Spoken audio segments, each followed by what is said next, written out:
ഏവരും കാത്തിരുന്ന ആറ്റുകാലമ്മയുടെ പൊങ്കാല നേദിക്കുന്ന സമയം ആയിരിക്കുകയാണ്. അല്പസമയത്തിനുള്ളിൽ പൊങ്കാല നിവേദ്യം നടക്കുന്നതായിരിക്കും.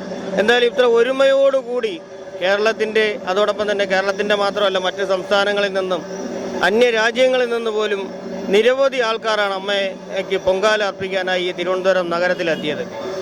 എന്നാലും നമ്മുടെ ഉദ്യോഗസ്ഥന്മാരും അതോടൊപ്പം തന്നെ തിരുവനന്തപുരം കോർപ്പറേഷനും സർക്കാരുകളും ഉണർന്നു പ്രവർത്തിച്ചു എന്നാണ് പലരിൽ നിന്നും നമുക്ക് അറിയാൻ സാധിച്ചത്. എന്തായാലും കഴിഞ്ഞ വർഷത്തേക്കാളും നിരവധി ആളുകൾ പൊങ്കാല ഇടാൻ വന്ന ഭക്തരും അതോടൊപ്പം തന്നെ അവർക്കൊപ്പം വന്നവർക്കും വിവിധങ്ങളായ സംഘടനകൾ നടത്തിയ പ്രവർത്തനങ്ങൾ അവർക്ക് വളരെ ഭംഗിയായി ഓരോ കാര്യങ്ങളും അവർക്ക് ലഭിച്ചു.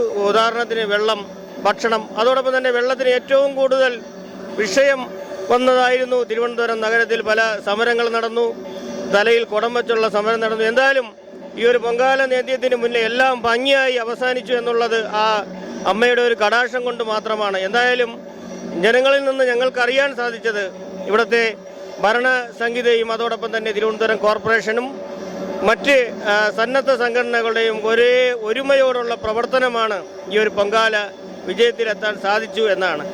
എന്തായാലും ആ ഒരു പൊങ്കാല നിവേദ്യത്തിൻ്റെ ആ ഒരു ചടങ്ങിലേക്ക് നിങ്ങളുടെ തത്സമയം ഞങ്ങൾ കൊണ്ടുപോവുകയാണ്. കുടിവെള്ളവും അതോടൊപ്പം ഭക്ഷണവും എല്ലാം നൽകുവാൻ അവർക്ക് സാധിച്ചത് അമ്മയുടെ കടാക്ഷത്തിൽ ഏറ്റവും വലിയൊരു അനുഗ്രഹമായി കാണുന്നു. അവരെല്ലാം പറയുന്ന ഒരു കാര്യമെന്ന് പറഞ്ഞാൽ ഇതേപോലെയുള്ള കാര്യങ്ങൾ ചെയ്തിട്ട് പോലും അവർക്കൊരു ആദരവോ അല്ലെങ്കിൽ മറ്റു കാര്യങ്ങളോ സഹായം ചെയ്തില്ലെങ്കിലും കുഴപ്പമില്ല, ഇതൊക്കെ സംഘടിപ്പിക്കുന്നവർക്ക് എന്തെങ്കിലും ഒരു അനുമോദനമോ എന്തെങ്കിലും നൽകണമെന്നാണ് ഇവരെയൊക്കെ അഭിപ്രായം. എന്തായാലും ഈ വർഷത്തെ പൊങ്കാല നിവേദ്യം ഏകദേശം കഴിയാറായ ആ ഒരു സമയമാണ്. എന്തായാലും പല ജില്ലകളിൽ നിന്നല്ല പല സംസ്ഥാനങ്ങളിൽ നിന്നും അന്യ രാജ്യങ്ങളിൽ നിന്ന് പോലും വിവിധങ്ങളായ ആൾക്കാരാണ് ഈ ഒരു പൊങ്കാല അർപ്പിക്കാൻ വേണ്ടി ഇവിടെ എത്തിയത്.